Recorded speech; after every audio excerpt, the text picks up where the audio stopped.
రాష్ట్ర కోఆర్డినేటర్ చిత్తశెట్టి గారికి, రాష్ట్ర కోఆర్డినేటర్ గోప గారికి, రాష్ట్ర నాయకులకు, ఓబీసీ అసోసియేషన్ వారికి, ఎగ్జిక్యూటివ్ అసోసియేషన్ వారికి, నిర్వాసితుల అసోసియేషన్.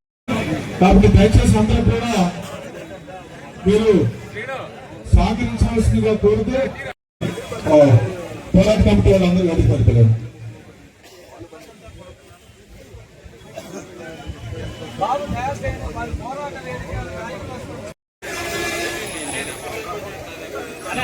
జాతీయ బీసీ చైతన్య సమితి అధ్యక్షులు శ్రీ బీసీ రమణ గారిని కూడా వేదిక తెలుస్తున్నాం. శ్రీ ఘాతం చంద్రరావు గారు కానీ లేదా కేవీడి ప్రసాద్ గారు కానీ ఎవరుంటే వారు వేదిక మీద రావాలని ముఖ్య భాగం పంచుకున్నటువంటి రాజవాత బిఎస్పీ ఎమ్మెల్యే అభ్యర్థి శ్రీ నందిక దప్పారావు గారు.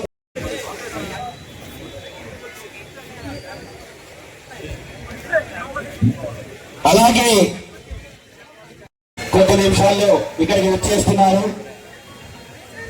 మరి బహుజన్ సమాజ్ పార్టీ ఆహ్వానిస్తా ఉన్నాం.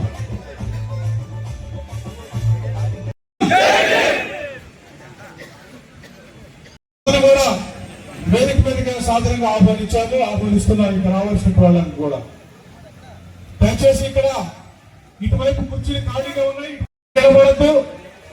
వాతావరణం చల్లగా ఉంది కాబట్టి అందరూ కూడా ఈ గంటలో కూర్చోవాల్సిన అవసరం లేదు. దయచేసి అందరికి కూడా జై భీములు తెలియజేస్తూ వాళ్ళందరూ ఒకసారి జై భీమ్.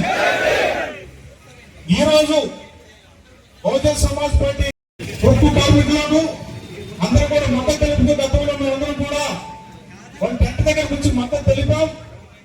మరి ఇప్పుడు బహుజన్ సమాజ్ పార్టీ ఇంతకు ముందు ఉన్నటువంటి ప్రభుత్వం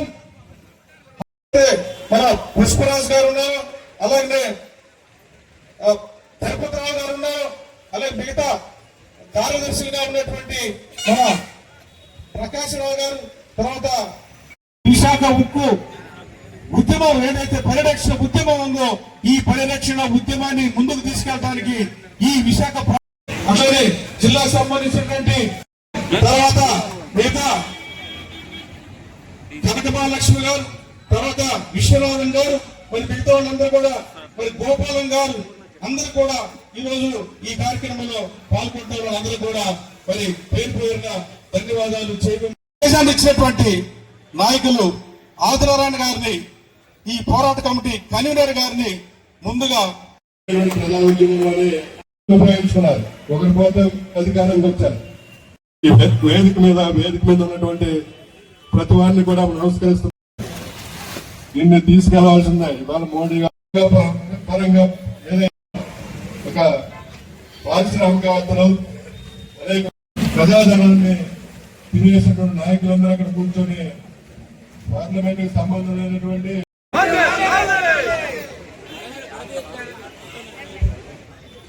నుంచి వచ్చారు. వైజాగ్ ఎలాగో వైజాగ్ నుంచి వచ్చారు, కాకినాడ నుంచి వచ్చారు, ఖమ్మం పల్నాడు నుంచి వచ్చారు, ఏజెన్సీ ప్రాంతం నుంచి, ఏలూరు నుంచి, మా ఊరు నుంచి కూడా వచ్చారు, నర్సీపట్నం. సో వివిధ ప్రాంతాల నుంచి మీకు మద్దతుగా వీళ్ళందరూ వచ్చారనేది ఈ సందర్భంగా మీరు నాయకులందరూ గుర్తుంచుకోవాలని చెప్తున్నారు.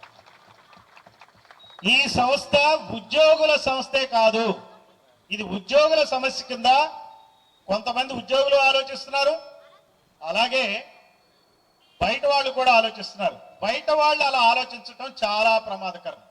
ఆ ప్రమాదంలో ఉత్తరాంధ్ర ప్రాంతం ఈరోజు ఉంది.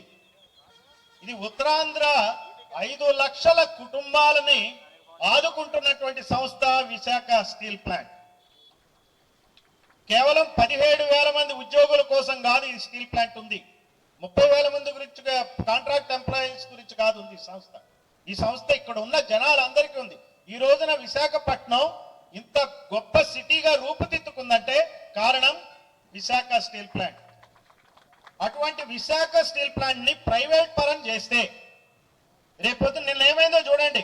పవన్ కళ్యాణ్ ప్రైవేట్ పోర్టుకి కాకినాడకి వెళ్ళాలని చూస్తే రానివలా. అయితే ఇదే పరిస్థితి ప్రైవేట్ పరం చేస్తే ఈ ప్రాంతానికి దాపురిస్తుంది. ఇది ఉత్తరాంధ్ర ప్రజలు ఒప్పుకుంటారా? ఇక్కడ 27 గ్రామాల ప్రజలు దాదాపుగా 22,000 ఎకరాలు ఇచ్చారు. అది కాకుండా దస్పల్లా భూములో వేరే భూములు ఉన్నాయి, అవి కూడా 5-6 ఎకరాలు ఇచ్చారు. మొత్తం 27,000 ఎకరాలు ఇచ్చారు.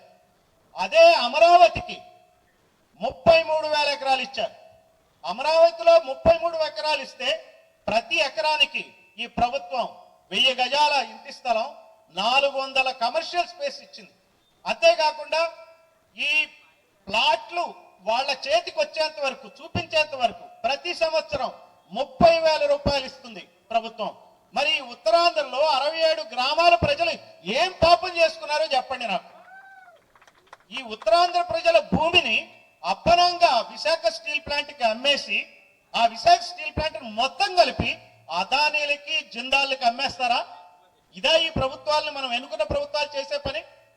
ఈ రోజున ఆంధ్రప్రదేశ్ లో ఇది ఆంధ్రప్రదేశ్ కాదు, అదానీ ప్రదేశ్ గా మార్చే ప్రయత్నాలు జరుగుతున్నాయి.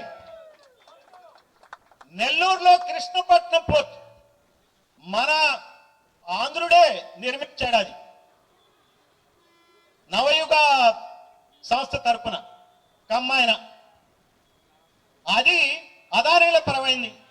రెడ్డి చీఫ్ మినిస్టర్ అదానీలకు అమ్మేశాడు. ఉత్తినే అమ్ముతాడండి? నాకు చెప్పండి. నిన్న మొన్న పేపర్లో ఏమని వచ్చింది? అమెరికా నుంచి ఎన్ని డబ్బులు ముట్టాయని వచ్చింది చెప్పండి. 1750 కోట్లు. ఎవరికి ముట్టాయో చెప్పండి. ఎవరికి ముట్టాయో చెప్పండి. మరి అది న్యాయమా? 1750 కోట్లు తీసుకుని మనకి సోలార్ పాలసీని మొత్తం మన 25 సంవత్సరాల పాటు ఈ రాష్ట్ర ప్రజల యొక్క భవిష్యత్తునే తాకట్టు పెట్టాడు. 72,000 కోట్ల రూపాయలు కట్టాల్సి వస్తుంది మనం అందరం. అటువంటి జగన్మోహన్ రెడ్డి అక్కడ ఏమమ్మాడు?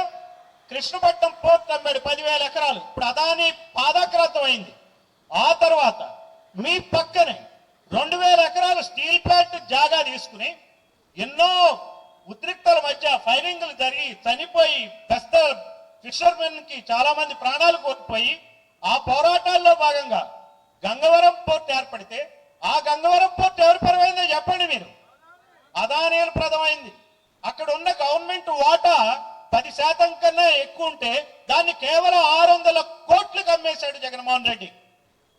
ఇవన్నీ మనకి పైకొచ్చే మాటలే.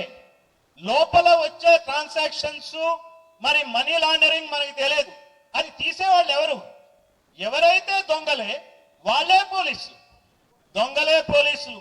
ఈ రోజున 2 దొంగ పార్టీలు ఉన్నాయి ఇక్కడ. ఈ 2 దొంగ పార్టీలు పిల్లుల్లాగా కొట్లాడుకుంటున్నాయి. ఈ పిల్లుళ్ళు కొట్లాడుకునే దేనికోసం తెలుసా? మన సంపద అనే రొట్టె ముక్క కోసం.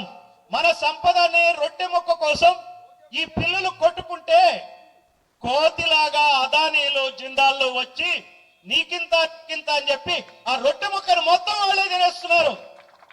చివరికి దొంగ పిల్లలు తోకమిడ్చి పెద్ద గండు పిల్లకి దండం పెట్టుకుని కూర్చుంటుంది ఇక్కడ. ఇది ఈ రాష్ట్ర రాజకీయ పరిస్థితి. అసలు వీళ్ళు రాజకీయ నాయకులేనా? వీళ్ళు మన పాలకుల, మన పీడితుల, మనల్ని పీడించే వాళ్ళ? ఇది మనం అర్థం చేసుకోవాలి. ఈ రోజున స్టీల్ ప్లాంట్ సమస్య అంటే ఓన్లీ ఉద్యోగస్తుల సమస్య కాదు, ఇది ప్రజలందరి సమస్య. ఈ ఉత్తరాంధ్ర రాజకీయ భవిష్యత్తుకు సమస్య. ఈ రోజున చూద్దాం, మనకి ఢిల్లీ నుంచి బహుజన్ సమాజ్ పార్టీ రాజ్యసభ ఎంపీ అయినటువంటి మన గౌతమ్జీ రామ్జీ గారు ఈ ధర్నాకు వచ్చారు. ఎవరైనా ఎంపీ ఇక్కడికి వచ్చి ఎవరైనా సరే ధర్నాలు చేశారా? మీరు నిన్నగాక మొన్న గెలిపించుకున్నారు శ్రీ భరత్, చాలా కుర్రాడు, బాగా ఆయన మావ అయితే ఇంకా కుర్రాడు. ఆయన మావారు చెప్పండి. అన్స్టాపబుల్ బాలకృష్ణ. అన్స్టాపబుల్ బాలకృష్ణ. మరి ఆయన హిందూపూర్లో 3 సార్లు గెలిచాడు. మరి ఏం చేస్తున్నాడు చెప్పండి? ఈ రాష్ట్రానికి, ఈ ప్రాంతానికి ఏం చేస్తున్నాడు? ఆయన అల్లుడే ఇక్కడ ఎంపీ కదా. ఈ ఎంపీ ఏం చేస్తున్నాడు? సరే, ఈ ఎంపీ తోడల్లుడు ఎవరో చెప్పండి. Lokesh de facto chief minister. అతనేం చేస్తున్నాడు?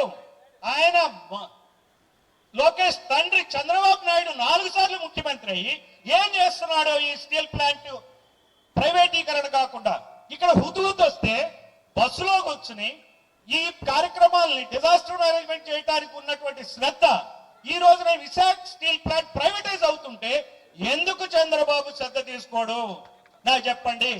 మరి ఇటువంటి చీఫ్ మినిస్టర్లతో మనకి ఏం మెరుగు అవుతుంది? మనం ఏ రకంగా ఈ దేశం బాగుపడుతుంది? ఈ రకంగా చూస్తే అదే కుటుంబం నుంచి వచ్చినటువంటి ఎంపీ ఇక్కడ ఒకసారి 2 సార్లు ఎంపీగా గెలిచి మళ్ళీ కేంద్ర మంత్రి బీజేపీ ప్రెసిడెంట్ అయిన ఇంకొక ఆమె ఉన్నారు. ఆమె ఎవరు చెప్పండి? పురంధేశ్వరి. మరి ఆమె ఏం చేస్తున్నారు చెప్పండి? ఈ ఎంపీలు ఇప్పుడు ఆమె ఇక్కడ గెలిచింది, మళ్ళీ రాజమండ్రిలో ఎంపీ గెలిచింది. వీళ్ళంతా ఒకే కుటుంబంలో 5 ఉన్నారు. ఒక చీఫ్ మినిస్టర్, 3 ఎంపీలు, తర్వాత ఒక డిఫాక్టో చీఫ్ మినిస్టర్. 5 ఉండి ఈ రాష్ట్రానికి ఏం ఒరుగుతుందో చెప్పండి? ఈ స్టీల్ ప్లాంట్ కి ఏం ఒరుగుతుందో చెప్పండి? ఈ స్టీల్ ప్లాంట్ ని లాభాల బాటలో నడిపించలేనటువంటి తెలివి తక్కువ నాయకులు వీళ్ళు. మళ్ళీ వాళ్ళు వ్యాపారాలు వాళ్ళు నడుపుకోవట్లేదో చెప్పండి? ఏముంది ఆయన చంద్రబాబు గారికి ఉన్న పరిశ్రమ ఏంటి? హెరిటేజ్. అది మరి లాభాల్లో ఉందా నష్టాల్లో ఉందా? మరి ఇదెందుకు రాదు? ఇవెందుకు నడుపుకోరు? కేంద్ర ప్రభుత్వంతో మాట్లాడి ఒక సరైన అధికారిని వేసి రోజు ఇది పర్యవేక్షణ చేయొచ్చు కదా. బస్సుల్లో పడుకుని హుద్హుద్ తుఫాన్ అని విజయవాడలో వరదలు వచ్చినాయి. బస్సులో పడుకే ముందు ఒక అరగంట పని మానిటర్ చేస్తే ఇది ఎందుకు రాదు చెప్పండి లాభాల్లోకి? ఏ రకమైనటువంటి పాలన ఈ రాష్ట్రంలో ఉంది? నేను 4 సార్లు ముఖ్యమంత్రి అవటం వల్ల మనకే ప్రయోజనం, ఆయనకి ప్రయోజనం, ఆయన ముందున్నటువంటి చీఫ్ మినిస్టర్ ప్రయోజనం, వాళ్ళకే ప్రయోజనాలు. మన ఆస్తులు అమ్ముతారు, వాళ్ళ ఆస్తులు పెరుగుతున్నాయి. ఇది మనం గమనించాలా. ఇది ఆషామాషిగా వదిలేటటువంటి వ్యవహారం కాదు. ఈ రోజున ఇక్కడ ఉన్నటువంటి మన గంగవరం పోర్టు రాజు ఆయన అమ్ముకుని వెళ్ళిపోయాడు. ఈ లోకల్ గా ఉన్నటువంటి కమ్మారెడ్డి పారిశ్రామికవేత్తలు బతకలేని పరిస్థితిలో అదానీలు జిందాల్లు తయారైపోయారు. సరే జిందాల్ ఇంకో కాదు ఉంది, దీనికి చెప్పాలా? జిందాల్ దీని మీద కన్నేశాడు. ఆయనకి స్టీల్ ప్లాంట్లు ఉన్నాయి. వాళ్ళకున్న స్టీల్ ప్లాంట్ ఒక్కొక్క దానికి 40,000 కోట్ల అప్పు ఉంది. ఇక్కడున్న అప్పు ఎంత? 20,000 కోట్లు. మరి అదే కాకుండా టాటాస్ కి 80,000 కోట్ల అప్పు ఉంది. సరే 83 ఈయన ఒప్పుకోవట్లేదు, మా దగ్గర లెక్కలు గట్టిగా ఉంటాయి. సో ఇట్లా ప్రతి స్టీల్ ప్లాంట్ కి అప్పులు ఉన్నాయి. అప్పులు లేని స్టీల్ ప్లాంట్ లేదు. అప్పులు లేని వ్యాపారం ఎక్కడైనా ఉందా నాకు చెప్పండి? అప్పులు తీసుకోకుండా ఎవరైనా వ్యాపారాలు చేస్తారా? అసలు అప్పులు తీసుకోకుండా మనం రోజు జీవితాలే నడపలేకపోతున్నాం. దేనికో దానికి అప్పు తీసుకుంటున్నాం, ఈఎంఐలు కట్టుకుంటున్నాం కదా. అలాంటప్పుడు అప్పులు లేని వ్యాపారాలు ఉండవు. నువ్వు ఈ స్టీల్ ప్లాంట్కి ఏ రకమైనటువంటి రాయితీలు ఇవ్వాలా నీ ప్రభుత్వం? నీకు డివిడెండ్ రూపంలో ఈ స్టీల్ ప్లాంట్ డబ్బులు ఎప్పుడో కట్టేసింది, ట్యాక్సులు కట్టేసింది. దాదాపుగా 55,000 కోట్ల రూపాయలు ప్రభుత్వానికి ఇచ్చింది. వీళ్ళు కట్టినన్ని ట్యాక్సులు కానీ ఏ ఉక్కు కర్మాగారం కూడా ప్రైవేట్ లో కట్టల. అయినప్పటికీ 45,000 కోట్ల రూపాయల అప్పుల్ని స్టీల్ ప్లాంట్స్ కి మాఫీ చేసింది ప్రభుత్వం. ఎస్ఆర్ స్టీల్స్ కి, నిప్పన్ రోకి, భూషణ్ స్టీల్స్ కి, 3 స్టీల్స్ కి 45,000 కోట్ల రూపాయలు మాఫీ చేసిన దానికి ఇక్కడున్న స్టీల్ ప్లాంట్ కి అడిగేది ఏంది? కొన్నాళ్ళు డిలే చేయండి అని అడుగుతారని. మేము మాఫీ అడగట్లా. ఏమంటే రైట్ ఆర్ రాంగ్? మాకు జస్ట్ కొన్నాళ్ళు పోస్ట్పోన్ చేయండి. అలాగే ఎలక్ట్రిసిటీ బిల్లు ఉంటుంది. ఈ రాష్ట్ర ప్రభుత్వం ఉచిత విద్యుత్ ఇస్తుంది. ఉచిత విద్యుత్ మేము డబ్బులు కడతాం, ఒక 5 సంవత్సరాలు ఆపండి అంటున్నారు. ఏమి ఇబ్బంది చెప్పండి? ఇందులో వాళ్ళకి ఇవన్నీ తెలియక కాదు. దీన్ని వ్యాపారాత్మకంగా, బిజినెస్ పరంగా, లాభదాయకంగా నడపాలని వాళ్ళకి తెలుసు. నాకు తెలిసింది వాళ్ళకి తెలియదా చెప్పండి? వాళ్ళకి తెలుసు. కానీ కుట్రపూరితంగా దీన్ని నష్టాల్లోకి నెట్టేసి ఇది పనికిరాదని చెప్పి దాన్ని వ్యాపారస్తులకు అమ్మేయటమే ఇక్కడ ఉన్నటువంటి రాజకీయమైనటువంటి కుట్ర. తత్ఫలితంగా వాళ్ళకి 1,000 కోట్ల రూపాయల ముడుపులు వస్తున్నాయి. సో ఈ ముడుపులు లంచాలతోనే వాళ్ళకి జీవితం. ఇందాక మా బాలయ్య గారు అన్నారు, పరంజ్యోతి గారు అన్నారు, ఈ 5 సంవత్సరాలు మీ గవర్నమెంట్ ఉండదు, జాగ్రత్త చేయకపోతేనే. వాళ్ళు దానికి కూడా సిద్ధమే. ఎప్పటికప్పుడు అమ్ముకోవాలా. మన ఇల్లు ఉంటది కదా, ఇల్లు చక్కదిద్దుకోవాలి. వాళ్ళకి కావలసిన 1,000 కోట్లు సంపాదించుకుని ఓడిపోతే కూడా రెడీగా ఉండేటువంటి పరిస్థితుల్లో ఈ రాజకీయ నాయకులు మళ్ళీ ఎలక్షన్ లో గెలుద్దామని. ఎవరైనా సిగ్గుపడే నాయకుడు ఉన్నాడండి ఈ రోజున ఓడిపోయామని? తప్ప మాది కాదు, ఈవీఎంలు తప్ప అంటున్నారు ఓడిపోయిన ప్రతివాడు. అంతేగాని వాళ్ళు చేసిన తప్పులు ఒప్పుకోట్ల. భ్రష్టు పట్టిన రాజకీయాల్ని మార్చాలంటే నా ఉద్దేశంలో ఇది స్టీల్ ప్లాంట్ నుంచే జరగాల. ఇక్కడున్న నాయకులందరినీ నిలదీయాల. ఉత్తరాంధ్ర ఓట్లు దండుకుని మరి 4 దశాబ్దాలుగా రాజకీయాల్లో ఉన్నటువంటి పెద్ద నాయకుడు బొత్స సత్యనారాయణ కనీసం 100 కోట్లు సంపాదించాడు. ఏం చేస్తున్నాడు చెప్పండి? ఇక్కడికి ఒకసారి రావాలి కదా. ఇప్పుడైనా అపోజిషన్ లో ఉన్నాడు కదా, వచ్చి ధర్నాలు చేపట్టి మీ నిజాయితీని చూపించండి. ధర్మాన ప్రసాదరావు 4 దశాబ్దాలుగా ఉన్నాడు. ఏం చేస్తున్నాడు ఆయన? 100 కోట్లు సంపాదించుకున్నారుగా, ఇప్పుడైనా కూర్చోండి, పని చేయండి. జగన్మోహన్ రెడ్డి కాళ్ళ కింద ఎందుకుంటారు? కాళ్ళ దగ్గర ఎందుకుంటారు? చంద్రబాబు కాళ్ళ దగ్గర ఎందుకుంటారు? మీ ఉత్తరాంధ్ర పౌరుషం లేదా? ఈ ఉత్తరాంధ్ర ప్రజల యొక్క మనస్తత్వాలను మీరు చులకనగా తీసుకుంటున్నారు. ఈ ఉత్తరాంధ్రలో బుద్ధిజం పరిడవిల్లింది. ఈ ఉత్తరాంధ్రలో బుద్ధిజం పరిడవిల్లింది. ఎక్కడ చూసినా సరే బుద్ధిస్ట్ సైట్సే ఉంటాయి. మీరు శ్రీకాకుళం వెళ్ళి చూడండి, శాలిహుండం ఉంటుంది, దంతవక్రుని కోట ఉంటుంది, రకరకాలైనటువంటి బుద్ధిస్ట్ ప్లేసెస్ ఉన్నాయి. అంటే ఇక్కడ బుద్ధుని యొక్క చైతన్యంతోనే ఈ ప్రాంతం ఉంది. మీరందరూ శాంతి కాముకులు, మీకు ఈర్ష్య అసూయ ద్వేషాలు లేవు. అందుకే వలస నాయకులు మీరు భరిస్తున్నారు. ఇక్కడ ఉన్న వలస నాయకుల్ని మీరు ఎంపీలు చేస్తున్నారు. ఇక్కడ ఉన్నటువంటి మంత్రి రాజశేఖర్ కావాలి, లేకపోతే ఆదినారాయణ గారు కావాలి. ఇక్కడ నాయకులు ఇక్కడ ఎమ్మెల్యేలు కావాలా? ఎక్కడో కడపలోంచి వచ్చినటువంటి వెలమ ద్వారా మీ అనకాపల్లి ఎంపీ అవుతాడండి? నాకు అర్థం కాదు. రాత్రి వస్తే మీరు ఎట్లా గెలిపిస్తారు చెప్పండి? ఉత్తరాంధ్ర ఇంత మంచి వాళ్ళు అయితే ఎలా? మీరు ఇది చాలా అన్యాయమైన విషయం. దీన్ని మీరు అర్థం చేసుకోవాలి. ఉత్తరాంధ్రకు అన్యాయం జరుగుతుంది. ఈ రోజున శ్రీకాకుళం జిల్లాలో ప్రముఖ సామాజిక వర్గం కాళింగ సామాజిక వర్గం, వాళ్ళకి మినిస్ట్రీలే చూడండి ఎంత అన్యాయం. ఒకే ఇంట్లో 2 పదవులు ఇచ్చారు. అచ్చెన్నాయుడికి ఇచ్చారు, రామ్మోహన్ నాయుడికి ఇచ్చారు, కానీ కళింగ సామాజిక వర్గానికి గుర్తింపే లేదు. మన మిత్రులు వివి రమణమూర్తి గారు ఉన్నారు ఇక్కడ, ఆయన కమల సామాజిక వర్గం, వాళ్ళ పరిస్థితి ఏంటో చూడండి. మిమ్మల్ని అందరినీ అని చేస్తున్నారు. ఎక్కడా లేని సామాజిక వర్గం. హెచ్చర్ల ఎమ్మెల్యే ఒక కమ్మ సామాజిక వర్గానికి చెందినవాడు ఎట్లయితాడు చెప్పండి? ఒక కుటుంబం కూడా లేకుండా మీకు చాలా అన్యాయం జరుగుతుంది. ఉత్తరాంధ్ర ప్రజలు దీన్ని గమనించాలా? వలస నాయకుల్ని తరిమి కొట్టాలా? ఈ రోజున 5 లక్షల కుటుంబాల ఉసురు ఈ వలస నాయకులకి ఈ 2 పార్టీల వాళ్ళకి తగ్గుతుంది. అందుకని చెప్పి ఉద్యమించాల్సిన అవసరం ఉంది. బహుజన్ సమాజ్ పార్టీ ఇక్కడ ఉన్నటువంటి 67 గ్రామాల్లో ఉండే వాళ్ళంతా బీసీలు, ఎస్సీలు, ఎస్టీలు, మైనార్టీలే. వాళ్ళ కోసమే ఆలోచిస్తుంది, అదే దృష్టితో పనిచేస్తుంది. కాబట్టి మేము ఖచ్చితంగా ఈ రోజున ఉన్నటువంటి ఇక్కడ యూనియన్స్ అన్నిటికి కూడా మేము సంఘీభావం ప్రకటిస్తాం. ప్రజలందరూ చైతన్యవంతులై ఉండి మన స్టీల్ ప్లాంట్ ని మనం కాపాడుకుందాం. జై భీమ్.